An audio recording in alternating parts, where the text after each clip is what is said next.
I should have known something was wrong the moment she smiled when introducing him. Not because the smile was strange. It was because it looked familiar. The same smile she used to give me when we first started dating. 3 years ago, my life was painfully ordinary. I worked as a project manager for a construction company, rented a decent apartment, and spent weekends watching movies with my girlfriend Emma. I genuinely thought I had found the person I would marry. We weren't rich. We weren't glamorous. But we were stable. At least that's what I believed. Emma and I had been together for almost 4 years. We talked about buying a house someday. We had discussed children. My parents loved her. My younger sister practically considered her family. Nothing seemed unusual. If anything, Emma appeared more committed than ever. She left little notes in my lunch bag. She texted me throughout the day. She constantly talked about our future. That's why what happened later completely destroyed my ability to trust my own judgment. Looking back, I keep wondering how many warning signs I missed. How many lies I accepted because I loved her. How many times the truth stood directly in front of me while I convinced myself everything was fine. At the time, though, I felt lucky. I had no idea my entire relationship was already built on a secret. About 8 months before everything fell apart, Emma started talking about a coworker named Ryan. At first, it seemed harmless. Everyone talks about colleagues. She would mention him casually. Ryan forgot his laptop again. Ryan got promoted. Ryan says this client is impossible. Nothing unusual. Then his name started appearing more often. Every day somehow. She laughed at his jokes. Quoted his stories. Compared situations to things he supposedly said. I remember teasing her once. Damn, should I be jealous of Ryan? She laughed and kissed my cheek. Trust me, absolutely not. I believed her immediately. That was the problem. I trusted her so completely that I never questioned anything. Even when she began staying late at work. Even when she started taking business trips that seemed oddly frequent. Even when she became protective of her phone. Whenever I noticed something strange, I found a reasonable explanation for it. Because that's what people do when they're in love. They become lawyers defending the person hurting them. Every red flag became an innocent misunderstanding. Every uncomfortable feeling became insecurity.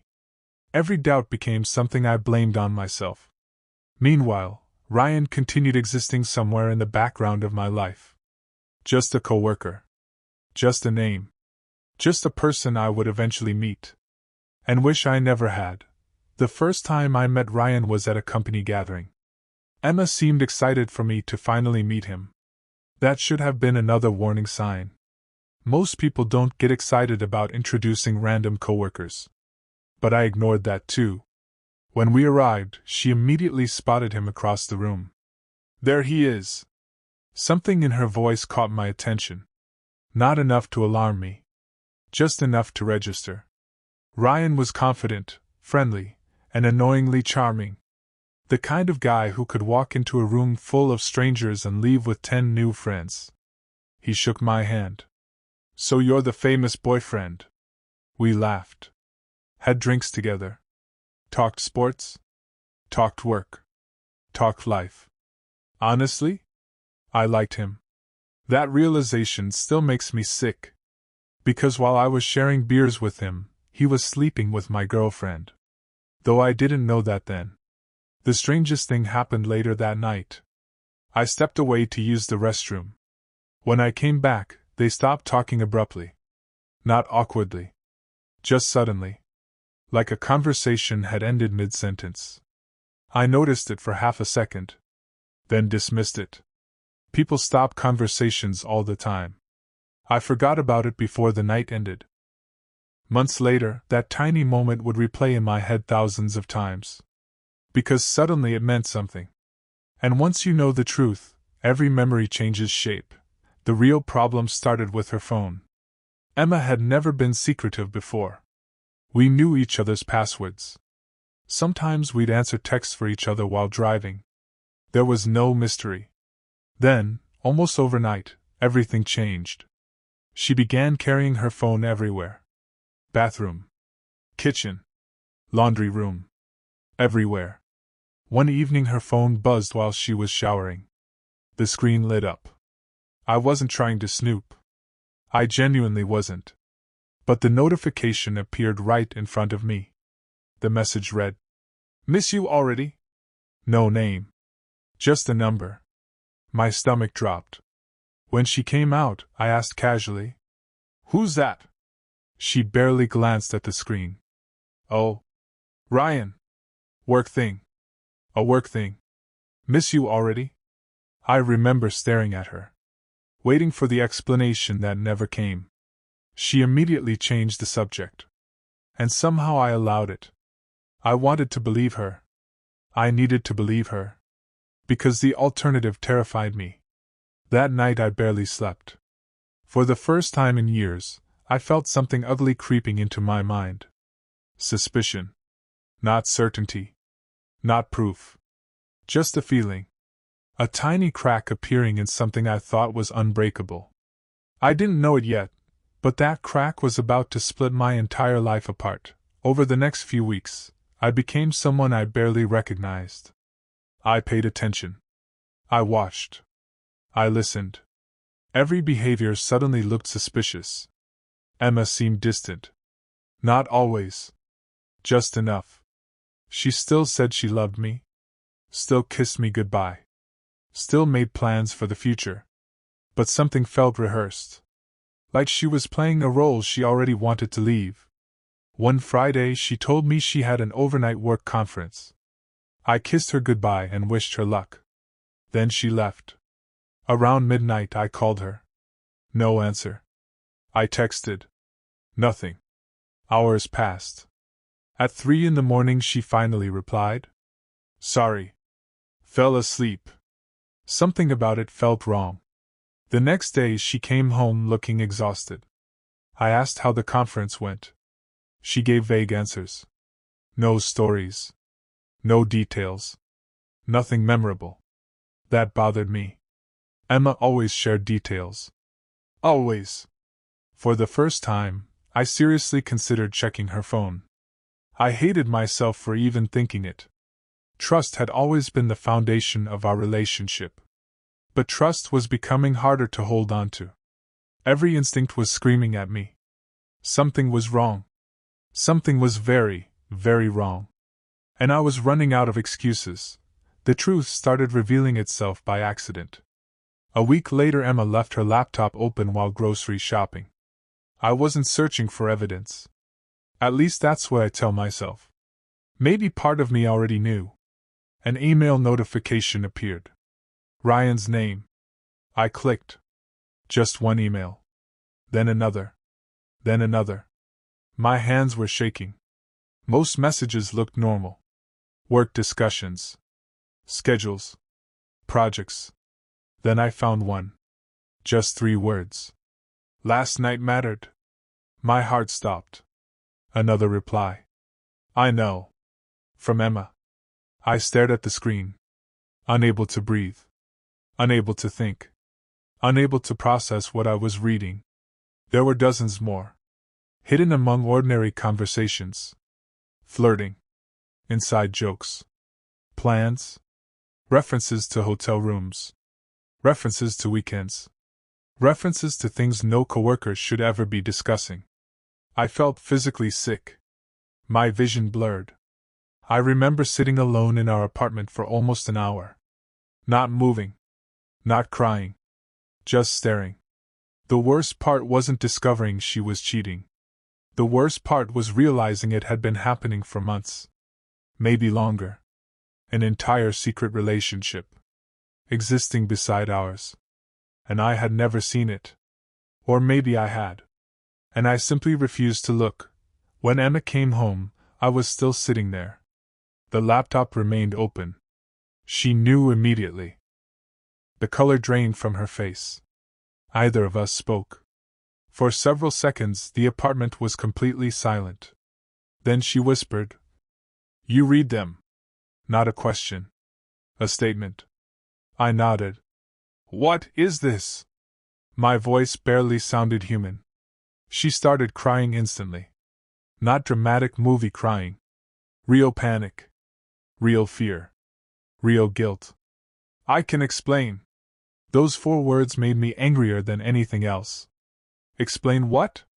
Explain months of lying? Explain sharing a bed with 2 different men? Explain looking me in the eye every day while betraying me? I remember yelling. Really yelling. For the first time in our relationship. She kept crying. Kept apologizing. Kept saying she never meant for this to happen. As if affairs simply appear out of nowhere. As if people accidentally fall into someone else's bed repeatedly. Then came the sentence that shattered me. I love both of you. I actually laughed. A horrible, broken laugh. Because in that moment I realized she truly didn't understand what she had done. Or maybe she understood perfectly. And wanted both worlds. The confrontation lasted nearly 6 hours. Emma admitted everything. The affair had started about 10 months earlier. Ryan wasn't just a coworker. He was her lover. Her emotional partner. Sometimes her priority. While I was planning our future, she was building another one with him. I asked the question I dreaded most. Does he know about me? She looked away. Yes. That hurt almost as much as the affair itself. Ryan knew. Every beer we shared. Every joke. Every handshake. He knew. The humiliation hit me like a truck. I wasn't just betrayed. I had been made into a fool. Emma claimed they tried ending things several times. Claimed they couldn't stay apart. Claimed feelings got complicated. I remember screaming. Complicated for who? Because my life suddenly seemed very simple. The woman I loved had chosen someone else. Repeatedly. Knowingly. For months. At some point she grabbed my arm. Begged me not to leave. Begged for another chance. Begged me to remember our history together. The problem was that our history suddenly felt fake. Like every memory had been contaminated. Every anniversary. Every vacation. Every promise. I didn't know what was real anymore. I left that night. Not forever. Just long enough to think. I stayed at my sister's apartment. When she opened the door, one look at my face told her everything. I broke down completely. For days I barely functioned. I couldn't eat. Couldn't focus. Couldn't sleep. My mind replayed every detail endlessly. Where had they met? How many times? What had they said about me? Did they laugh about me? That question haunted me more than anything. I became obsessed with comparison. Was he better looking? Smarter? More successful? More exciting? The affair attacked my self-worth in ways I wasn't prepared for. People talk about cheating as betrayal. And it is. But it's also psychological warfare. You start questioning everything about yourself. Every flaw becomes evidence. Every insecurity becomes proof. Friends and family tried helping. Nothing worked. The person I trusted most had rewritten reality. I no longer knew which memories belonged to truth and which belonged to deception. Even ordinary things became painful. Songs. Restaurants. Photos. Every corner of my life contained reminders of someone who had been lying to me for nearly a year. A few days later, Ryan called me. I almost didn't answer. Part of me wishes I hadn't. His voice sounded nervous. He said he wanted to apologize. That made me furious. Not because he apologized. Because he thought an apology mattered. He admitted he had feelings for Emma.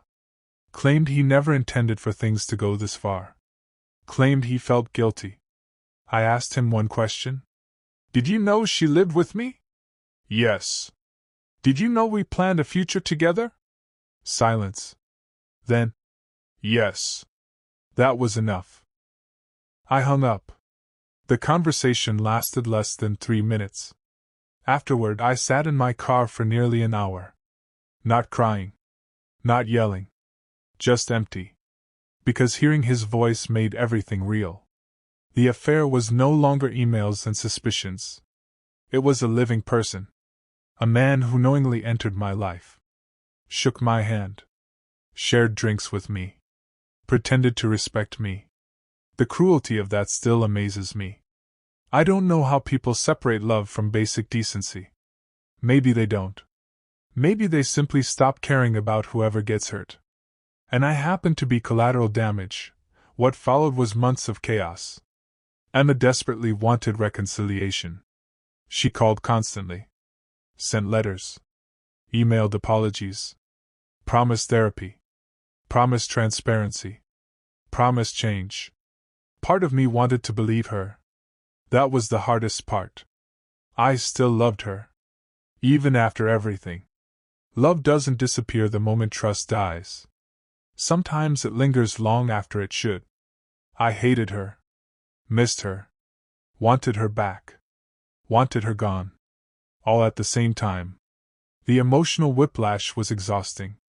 Some days I imagined rebuilding. Other days I wanted to erase every trace of her existence. Friends had strong opinions. Most told me to leave permanently. A few encouraged forgiveness. My parents were devastated. They had genuinely expected Emma to become family. Watching their disappointment added another layer of grief. I wasn't just mourning a relationship. I was mourning a future. The wedding that would never happen. The children that would never exist. The life I'd already imagined. People underestimate that kind of loss. You're not grieving what happened. You're grieving what almost happened. And that pain can last much longer. Eventually I agreed to meet Emma one final time. We sat in a quiet cafe. Neither of us touched our coffee. She looked exhausted. So did I. For 2 hours we talked honestly. Maybe more honestly than ever before. She admitted she'd enjoyed the attention. The excitement. The secrecy. The feeling of being wanted by two people.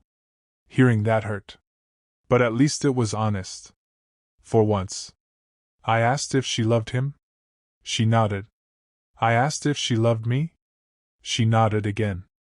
That answer somehow hurt most of all. Because it meant my suffering wasn't caused by lack of love. It was caused by selfishness.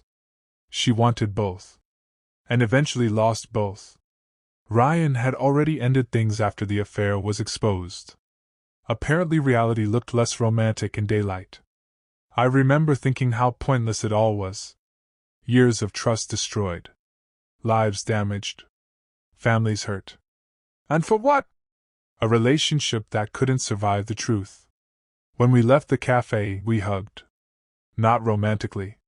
Not hopefully. It felt more like saying goodbye to someone who had already disappeared. The breakup affected me longer than I expected. More than 2 years, honestly. I developed anxiety. Trust issues. Insomnia.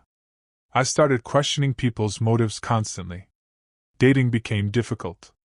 Every late reply triggered suspicion. Every unexplained absence felt threatening. I hated that version of myself. Before Emma, I was trusting. Open. Optimistic. Afterward, I became guarded. Relationships require vulnerability. But vulnerability suddenly felt dangerous. Therapy helped. Slowly. Painfully. There wasn't one magical breakthrough. Just hundreds of small steps. Learning that her choices weren't a reflection of my value.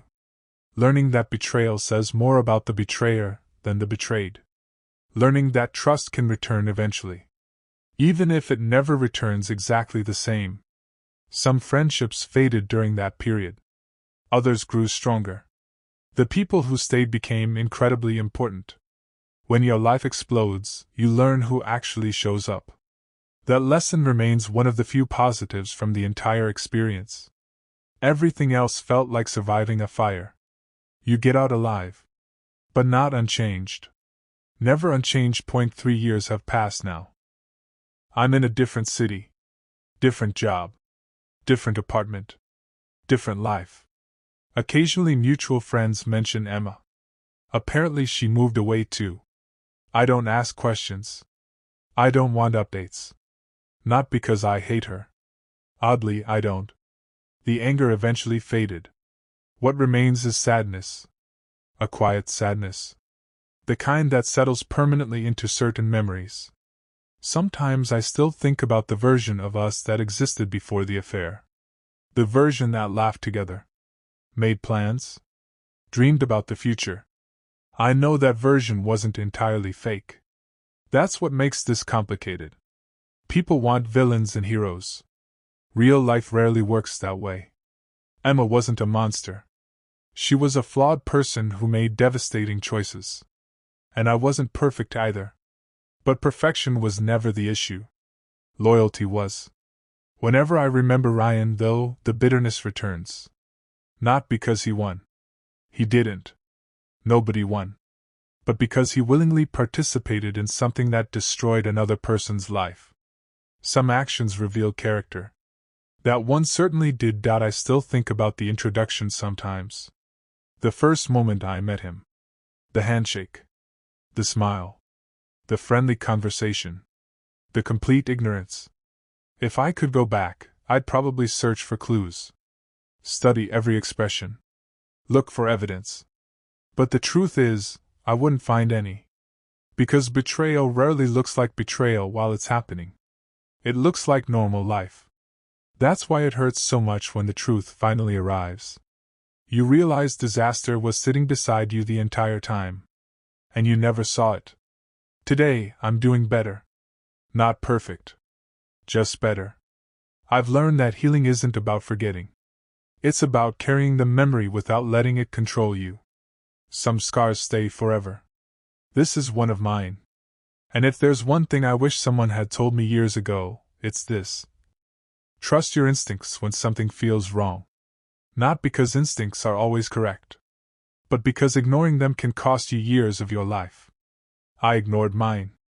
And one day my girlfriend introduced me to a colleague. The colleague turned out to be her lover. The rest changed everything.